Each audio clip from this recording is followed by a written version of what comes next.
얼굴에, 우리의 입술에 미소와 감사와 기쁨이 넘치게 하여 주옵소서. 이 시간 말씀을 나눌 때 우리 함께 하실 것을 믿사오며 전하는 전하, 듣는 우리 모든 성도들의 마음이 주님 앞에 하나가 되게 하여 주옵소서. 감사하고 거룩하신 예수님의 이름으로 기도 올리옵나이다. 아멘. 아멘. 할렐루야. 감사합니다. 말씀을 시작하면서 우리 성도들을 축복하고 감사하다는 말씀을 좀 드리고 싶습니다. 25년 정말 열심히 잘 달려오셨고 또 이렇게 전반기를 잘 마치고 후반기로 이렇게 나아가게 하시는 하나님, 또 우리 성도들께 감사를 드립니다. 옆 사람과 또 우리 주변에 또 가족들, 또 식구들이 있거든. 또 근심되고 기도 제목이 있는 가족들이 있을 수 있어요. 하지만 그래도 이번 주만큼은 감사해 라고 따뜻하게 말해줄 수 있는 이 한 주간이 됐으면 좋겠어요. 또 우리 옆 성도들에게도 다시 한번, 우리 아까도 했지만 오늘 왜 따라 목사님 이렇게 자꾸 인사를 시키냐. 근데 오늘은 그런 날이에요. 오늘은 또 맥주 감사 주일이기도 하니까. 그래서 우리가 오늘 설교 내용도 있지만 감사를 잃으면 마음이 황폐해져요. 정말 그렇거든요. 그래서 우리가 감사할 일이 참 많은데 우리가 감사를 너무 많이 놓치고 산다라는 거예요. 그리고 조금만 눈을 돌면 하나님의 인도하심이 크다는 걸 아는데 우리의 시야가 좁아질 때가 있다라는 거죠. 그런 마음으로 한번 스스로라도 한번 축복합시다. 이렇게 가슴을 두들기면서 수고했어, 감사해. 별로 탐탁지 않아요? 더 열심히 해! 막 이러는 건가요? 우리 그다음에 옆 사람하고 좌우 앞에 계신 분들과 감사해, 감사해요, 감사합니다, 감사합니다. 네. 예, 그리고 가족이 있거나 이제 뭐 집에 가셔서 우리 남편이나 아내에게 꼭 그렇게 합시다. 당신이 있어 감사해. 당신과 함께 하고 있어 감사해. 예, 우리가 때로는 너무 힘들 때가 있어요. 왜 힘드냐면 남들과 비교를 하거든요. 그러니까 남들과 일부러 비교하는 게 아니라 자꾸 남들이 눈에 들어오니까 내 남편은, 내 아내는, 내 자녀는 뭐 이렇게 되는 거죠. 그러면 자꾸 내 기준이 그냥 우리 가족만 보면 되고 그냥 하나님의 감사의 조건만 찾으면 되는데 인간적으로 이 기준들이 자꾸 빗나갈 때가 있어요. 그러니까 감사하지 못하고 한숨이 나오고 걱정이 되고 염려가 되는 것이죠. 원망과 불평하지 말고 감사를 고백함으로 가족과 또 성도 간에 또 부부 관계에 아름답고 행복해지시기를 소망합니다. 우리가 뭐 이런 말은 자주 합니다. 역사를 돌아보지 않으면 미래가 없다. 이 말은 참 유명한 말이죠. 근데 역사를 돌아보고 그런 것처럼 자신을 돌아본다는 건 굉장히 중요한 일입니다. 자신을 돌아보면 두 가지 반응이 있어요. 한 가지는 후회겠죠. 돌아보니까 후회가 되겠죠. 그때 그렇게 할 걸. 그때 뭘 해놓을 걸. 그때 이렇게 잘 될 줄 알았으면 그렇게 해놓을 걸. 뭐 그런 후회들이 있겠죠. 두 번째로 뒤를 돌아보면 또 어떤 일이 있냐면 감사가 있습니다. 그런데 감사하지 않고 감사를 잊으면 어떤 일이 생기냐면 불평이 생깁니다. 감사를 잃어버리고 내 목소리에서, 내 입술에서 감사를 잊어버리면 내 말에서, 내 입에서는 불평이 계속 나온다는 거죠. 후회함이 커지니까 불평과 불만이 커지게 됩니다. 불평과 불만은 결국 어떻게 될까요? 자신의 삶을 갉아먹게 됩니다. 또한 스트레스를 받죠. 왜냐하면 불평과 불만이 많아지니 스트레스가 커집니다. 여러분, 지금 현대에 알 수 없는 질병들은 대부분 어디서 왔다라고 하죠? 스트레스에 왔다고 얘기합니다. 자신의 삶을 갉아먹고 또 내 영혼을 갉아먹는 일들이 그 불평과 불만족 가운데 있다라는 겁니다. 우리는 무엇보다 자신의 삶을 돌아보며 후회하는 것이 아니라 감사하는 것을 찾아야 될 줄 믿습니다. 유명 연예인 중에 최강희라고 하는 여배우가 요즘 다시 주목을 받고 있습니다. 이 배우가 크리스찬인 건 이미 잘 알려져 있는 이야기입니다. 근데 이 여배우가 한때 엄청 유명하고 잘 나가는 여배우였는데 어느 순간 화면에서 사라졌습니다. 그래서 나는 이런 거에 재능이 없구나. 난 배우로서 어떤 역할을 한다는 게 참 부족하구나. 그래서 나는 연예계 생활을 하지 말고 그냥 이제 일반인처럼 살아야겠다. 그렇게 결심을 했던 거죠. 그리고 근데 실제로 그렇게 살고 친구 집에 가서 불판을 닦고 아르바이트도 했습니다. 유명 여배우예요. 근데 그가 결국 다시 한번 하나님 앞에 섰다는 거죠. 뭐라고 하냐면 매일 같이 했던 것을 매일 감사할 고백을 찾기 시작했습니다. 그래서 자기 전에 내가 오늘 어떤 것이 감사한지 그것을 찾았던 거예요. 그래서 5가지, 10가지를 적으면서 이것도 감사하구나, 저것도 감사하구나. 그랬더니 그의 삶이 점차 다시 회복되기 시작했다는 겁니다. 그리고 그가 결정적인 고백을 이렇게 해요. 주님께서 나를 믿어주시고 되찾아주셔서 감사합니다. 그러니까 이전에는 그렇게 화려한 스포트라이트를 받고 화려한 여배우였지만 그때는 감사하지 못했던 것이 오히려 지금은 인기가 그전만큼은 없고 화려하진 않지만 나를 믿어주시고 나를 지켜주시는 하나님의 은혜에 감사하다라고 고백하면서 그의 이 여배우의 삶이 완전히 뒤바뀌게 됩니다. 그런데 가만히 이 여배우의 삶을 관찰했던 TV 프로그램에 나와서 한번 본 적이 있는데요. 보면은 허점투성이에요. 보면 뭐 이렇게 허점이 많고 잃어버린 게 많고 까먹는 게 많고 뭐 음식을 해도 막 뒤죽박죽이에요. 야, 저렇게 사는 게 참 여태까지 뭘 배웠을까 그런 것 같아요. 그런데 그 여인의 표정엔 한 번도 근심이나 걱정이 모습이 없는 거예요. 왜요? 감사할 고백이 있으니까. 그래서 제가 느꼈어요. 저렇게 허점도 많고 뭔가 부족해 보여도 감사할 것이 있구나. 하나님께서 자신의 삶을 찾아주시고 그 삶을 되돌아보니까 감사할 것이 많다는 걸 깨닫게 해주시니까 저렇게 부족해 보이는 것 같아요. 아무리 대단한 배우여도요 허점이 많은 거예요. 그런데도 오히려 감사가 넘치는 모습을 보고 우리가 너무 기준이 너무 우리 인생의 삶들이 비교하는 것과 빡빡한 어떤 그런 모습들이 많아서 자꾸 남들도 그렇게 보고 나도 그렇게 보는 것은 아닌가 그런 생각을 했던 것이죠. 그리고 그 여인이 주님을 만나서 매일 감사한 삶을 산다고 하면서 변화된 삶을 고백한 모습에 저 또한 감동이 됐습니다. 지금 나에게 주어진 것이 때로는 좋은 것일 수도 있어요. 그러나 반대로 어렵고 힘들고 좋지 않은 것이 있을 수도 있습니다. 어려울 수도 있어요. 하지만 이 모든 것을 주신 하나님을 만나는 것은 더욱더 중요한 일입니다. 성경은 자신의 삶을 돌아보는 의미를 이렇게 말씀합니다. 오늘 본문 말씀이었던 시편 127편 1절인데요. 우리 화면을 보시고 함께 읽겠습니다.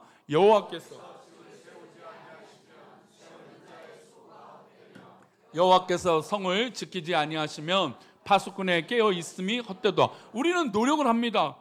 최근 들어서 집을 세우고 집을 갖는다는 거 얼마나 중요한 의미예요? 그런데 그런 집을 세우지 아니하시면 누가요? 하나님께서 여호와께서 집을 세우지 않으면 그 세우는 자의 수고가 헛된다라는 겁니다. 그리고 여호와께서 성을 지켜주시지 않으면 아무리 위대한 군인과 파수꾼이 세워져도 헛되다라고 말씀하고 있죠. 그러면 즉 우리의 삶을 돌아볼 때 우리가 지금 누워있고 잘 수 있고 살 수 있는 집이 있다는 것, 이 모든 것이 하나님의 은혜이기에 감사하다는 것이고 내가 이렇게 이 자리에 앉아서 예배할 수 있고 나를 지켜주시는 하나님의 은혜가 있으니까 감사하다는 것입니다. 우리 최근에 다리를 다치셔서 우리 입원하셔서 퇴원하신 우리 목사님이 통화할 때마다 목사님 교회를 참 가고 싶어요. 그런데 다리가 부러져서 교회를 못 와요. 너무 아프잖아요. 근데도 그 와중에도 교회를 가고 싶어요. 그러지. 그 마음을 듣는 때, 그래, 우리가 몸이 아파서 이렇게 교회를 오고 싶고, 또 반대로 몸이 건강한데도 우리 영혼이 자유롭지 못한 모습이 있을 때, 이게 얼마나 감사할 일인가, 이렇게 교회 온다는 게 얼마나 큰 일인가, 그 고백을 통해서 느낄 수 있었던 것이죠. 하나님께서 집을 세우지 아니하시면 그 세우는 자의 수고가 헛되다라고 말씀하고 있다라는 것이죠. 우리는 요즘 지킬 것들이 많아요. 왜 요즘 우리 사람들이 불안하고 불평이 많냐면 지킬 것들이 너무 많은 거죠. 손에 쥐어야 될 것들이 많아요. 이것을 조금만 놓칠까 봐 걱정이 돼서 잠을 못 이루는 사람들이 있다라는 것이죠. 그러나 하나님이 지켜주시지 않으면 이 모든 지고 있는 것들도 다 허상이라는 것입니다. 지금 내가 별일 없이 하루하루를 살고 있다는 것은 나를 지켜주시는 하나님의 은혜가 분명히 있습니다. 한번 따라할까요? 나를 지켜주시는 하나님의 은혜가 있다. 그렇습니다. 나를 지켜주시는 하나님의 은혜가 분명히 있다라는 겁니다. 그래서 이 본문 말씀 이어서 이런 말씀이 나와요. 2절 말씀인데요. 함께 읽겠습니다. 너희가 일찍이 일어나고 늦게 누우며 수고의 떡을 먹음이 헛되도다. 그러므로 여호와께서 그의 사랑하시는 자에게 잠을 주시는도다. 일찍이 일어나고 늦게 수고해서 늦게 잠을 자는, 얼마나 열심히 삽니까? 근데 이렇게 열심히 살아도 하나님의 도우심이 없으면 헛되다라는 거예요. 뭐 우리 민족이야, 우리 대한민국 사람들이 얼마나 근면 성실합니까? 그런데 그 성실함에 하나님의 인도하심이 있을 때 그 수고가 더 빛이 날 수 있다는 겁니다. 우리는 수고하고 땀을 흘릴 때 누군가 알아주기를 바라죠. 가까운 가족이나 남편이 아내가 알아주기를 바랍니다. 예, 그렇죠. 우리가 누군가 알아주면 참 기뻐요. 그런데 그 알아줌이 누가 알아줌입니까? 하나님이 알아주시면 그 수고가, 그 열심이 빛나게 된다는 것입니다. 그래서 그런 이 하나님이 함께 해주시는 자에게 뭘 주실까요? 사랑하는 자에게 뭘 주세요? 잠을 주신다는 거예요. 여러분, 우리가 불평과 불만이 많고 걱정이 많고 염려가 많고 두려움이 있으면 뭘 못합니까? 잠을 잘 못 자요. 우리 실제로 잠을 못 잔다라고 해서 걱정돼서 잠을 못 이룬다라고 하는 말씀하시는 분들이 꽤 많아요. 그래서 약을 복용하는 분들도 있어요. 잠을 자고 싶어서. 뭐 물론 일부러 염려하고 일부러 불만하려고 하는 것이 아니겠죠. 뭐 어떤 분들은 땀을 흘려야 잠을 잔다. 뭐 그 얘기도 맞습니다. 그런데 하나님 주시는 참된 평안이 있을 때 잠이 있다라는 겁니다. 물론 이 얘기를 가지고 예전에 우리 유명한 목사님들은 예배 시간에 와서 잠을 자는 것도 하나님의 은혜다. 하나님 오죽 사랑하시면 예배 시간에 잠을 주시느냐, 뭐 이런 말씀도 하는 기억이 납니다. 그래요. 여러분, 잠을 못 자면 사람이 피폐해져요. 어려워지죠. 심리적으로 평안할 수 없는 것입니다. 우리 이 예배를 드리는 모든 믿음의 백성들에게 하나님 주시는 꿀잠이 이루어지기를 바랍니다. 꿀잠이에요. 요즘 젊은 사람들이 꿀잠 잤다고 하거든요. 편안한 잠. 잠을 자도 편안하고 감사하고 막 생각에 꼬리가 물어서 그냥 물고 물려서 뭐가 이렇게 걱정도 많고 근심도 많은지 그렇게 잠을 설치는 것이 아니라 단 1시간, 2시간을 자더라도 정말 개운한 잠이 있잖아요. 그런 평안한 잠이 하나님이 함께하여 주실 때 가능한 줄 믿습니다. 그런데 왜 감사하지 못하느냐? 신명기는 이런 말씀이 나와요. 신명기는 이제 이스라엘 백성들이 가나안 땅에 들어가야 됩니다. 근데 이들이 감사할 일이 엄청 많아질 텐데 근데 감사하지 못하는 모습이 드러나게 된다는 거예요. 왜 감사하지 못하는가? 근데 이 말씀이 지금 현대의 우리들에게 딱 맞는 말씀 같아요. 어떤 말씀을 시작하는지 볼까요? 신명기 8장 12절입니다. 함께 읽겠습니다. 내가 먹어서 배부르고 아름다운 집을 짓고 거주하게 되면, 그러니까 이스라엘 백성들이 이제 가나안 땅에 들어가서 이제 뭐 농사를 짓고 배가 부를 거라는 거죠. 하나님 인도하시니까. 그리고 또 아름다운 집을 짓고 거주하게 된다는 거예요. 얼마나 귀합니까? 여러분, 요즘 시대가 그렇지 않습니까? 먹을 것이 풍요로운 시대, 먹을 것이 많아서 배부른 시대, 아름다운 집을 짓고 거주한 시대. 얼마나 감사합니까? 우리 뭐 이렇게 정말 모두 다 감사하며 살 수 있는 환경과 여건이 있다라는 거죠. 얼마나 좋은 집이 있습니까? 물론 뭐 이렇게 유명한 집이 내 집은 아니지만 그래도 내가 살고 있는 집이 있다라는 거 얼마나 감사합니까? 뭐 우리 어른들은 다 동의하실 거예요. 30년 전, 40년 전만 해도 우리는 몇 년에 한 번씩 이사했어요? 1년에 한 번씩 이사한 집이 수두룩할 겁니다. 2년에 한 번씩. 여러분, 예전에 2년도 아니었어요. 6개월에 한 번씩 이사도 했어요. 지금이야 무슨 보장이 있어서 2년, 4년을 하지만 예전에는 그런 게 없었습니다. 저 어릴 때도 저희 부모님이 사업이 어려워지시자마자 6개월, 1년마다 이사를 했어요. 그런데 지금은 그렇지 않잖아요. 근데도 오히려 감사하지 못한 시대라는 것이죠. 또 신명기 8장 13절에 이런 말씀이 나옵니다. 함께 읽겠습니다.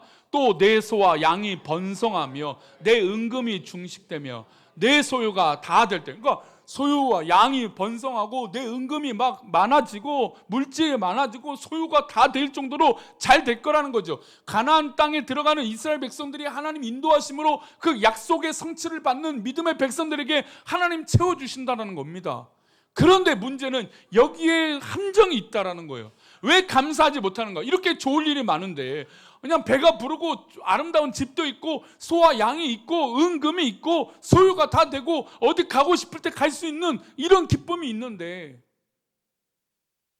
요즘 뭐 이렇게 보면 가고 싶은데 다 갈 수 있지 않습니까? 마음만 먹으면. 제가 안식월 때 어떻게 가면, 아니 평일이잖아요. 저는 그래도 주말엔 못 움직여요, 사실. 근데 근데 평일에 이렇게 가는데 평일에 가는 곳마다 사람들이 얼마나 많은지 몰라요. 야, 도대체 이 사람들은 어디서 이렇게, 또 한편으로는 야, 어떻게 이렇게 여유롭게 보낼 수 있을까? 그 생각이 드는데 요즘 시대가 그렇잖아요. 우리 어른들도 요즘 야, 어디 유명한 데인데 가봐야지. 누구도 가봤다는데 나도 가봐야지. 요즘 그런 시대예요. 그렇게 감사하고 해야 될 것들이 많은데 이들에게 감사하지 못하는 어려움이 있다는 겁니다. 어떤 걸까요? 보세요. 8장 14절은 이렇게 말합니다. 내 마음이 교만하여 내 하나님 여호와를 잊어버릴까 염려하노라. 여호와는 너를 애굽 땅 종 되었던 집에서 이끌어내시고. 이들이 배부르고 살 집이 있고 은금이 있고 다 내 소유가 되었는데 감사하지 못하고 불안한 이유는 내 마음이 뭐예요? 교만해서. 그 교만한 이유는 뭡니까? 내 하나님 여호와를 잊어버렸으니까. 우리가 감사하지 못하는 건 지금까지 인도해 주신 여호와 하나님, 에베네셀의 하나님을 잊어버렸기 때문에 그렇다라는 것이죠. 우리 이 예배를 드린 우리 온 성도님들, 오늘 초대해서 오신 우리 성도님들, 또 우리 젊은 가정들 모두에게 하나님을 잊지 말고 매 순간마다 하나님께 감사하는 은혜가 있기를 축원합니다. 왜냐하면 이렇게 우리가 배부르고 감사할 것들이 많아도 우리가 하나님의 은혜를 잊어버리니까 감사하지 못하고 평안하지 못한다는 것입니다. 하나님 분명히 우리를 이끌어 주신 은혜가 있습니다. 마음이 교만하여 누구를 잊어버린 것, 여호와를 잊어버렸다는 것을 잊지 마시길 바랍니다. 지금 이렇게 잘 먹고 잘 살고 좋은 집에 있고 우리의 소유가 늘어나는 것은 모두 다 하나님의 은혜라는 것이죠. 우리 한국 사회가 이렇게 잘 먹고 전 세계적으로 유명한 정말 잘 사는 나라가 된 이유, 우리 모두 믿음의 백성도 그렇게 말하지 않습니까? 하나님의 인도하심이 있었다라는 거. 그걸 분명히 알고 있는데도 우리가 잊고 있다라는 것입니다. 그러니 우리는 하나님의 은혜를 잊지 말아야 됩니다. 우리가 사람들 사이에서도 사람이 해주는 것을 잊어버리면 뭐라고 말합니까? 배은망덕이라고 얘기하잖아요. 잊어버렸어. 그 은혜를 잊어버린 거예요. 망각한 거예요. 그런데 감히 하나님이 우리를 인도하고 계시는데, 우리를 붙들어 주시는데 우리가 잃어버린다? 잊어버린다? 안 되는 것이죠. 우리는 철저하게 우리의 삶의 방향을 주님이 말씀하신 방향으로 살아야 할 것입니다. 그래서 예수님은 우리들에게 이렇게 권면하세요. 우리 마태복음 4장 4절인데요, 함께 읽겠습니다. 예수께서 대답하여 이르시되 기록되었을 때 사람이 떡으로만 살 것이 아니요 하나님의 입으로부터 나오는 모든 말씀으로 살 것이나 하였느니라 하시니. 그러니까 감사할 수 있는 건, 우리가 물론 오늘도 귀한 떡을 받고 맛있는 음식을 먹어서 기분 좋지만, 그러나 말씀을 받아서 감사한 거예요. 말씀이 뭐 이인수 목사의 말씀이 아니라 하나님의 말씀이 내 말씀이 돼서 감사한 거죠. 지금 주님은 그렇게 말씀하시는 거예요. 예수님이 말씀하시잖아요. 예수님이 말씀하시면서도 누구의 말씀이라고 얘기하고 있어요? 하나님의 말씀이라고 얘기하고 있어요. 예수님 자신도 하나님과 동일하신 삼위일체 하나님이신데 예수님조차도 구분하시는 거예요. 인간적인 내 입장의 말씀이 아니라 하나님 주관적인, 하나님의 객관적인, 하나님의 전능하신 말씀으로 살아야 된다는 것이죠. 그래야 감사할 수 있다는 겁니다. 그래서 우리는 더욱더 주님의 품 안에 있어야 됩니다. 주님의 모든 것에 붙들림 받는, 모든 먹는 것과 입는 것이 되어져야 되는 거예요. 우리 요한복음 6장 55절은 이렇게 말합니다. 내 살은 참된 양식이요 내 피는 참된 음료로다. 우리가 어떤 음식을 먹어도 또 갈급해요. 요즘은 먹는 프로그램들이 왜 이렇게 많은지 몰라요. 저도 야식을 끊으려고 애썼는데 가끔 자기 전에 뭐 영상 보면 그렇게 마시는 게 보여요. 그러면 어떻게 해요? 그거 하나 먹고 싶어서 양식이 넘쳐요. 근데 먹어도 우리 마음에 흡족한 게 안 생겨요. 갈증 생겨요. 음료수를 먹어요. 여러분, 그것도 우리에게 영원한 해결이 되지 않아요. 그러나 우리 주님의 몸과 주님의 피와 주님의 모든 말씀을 받는 것은 나에게 참된 양식이고 참된 음료라는 것이죠. 그래서 예수님은 이렇게 이어서 말씀하세요. 56절입니다. 함께 읽겠습니다. 내 살을 먹고 내 피를 마시는 자는 내 안에 거하고 나도 그의 안에 거하나니. 이제 뭐 신앙을 처음 접하신 분들, 이 말이 참 너무 무섭다. 내 살을 먹는다니.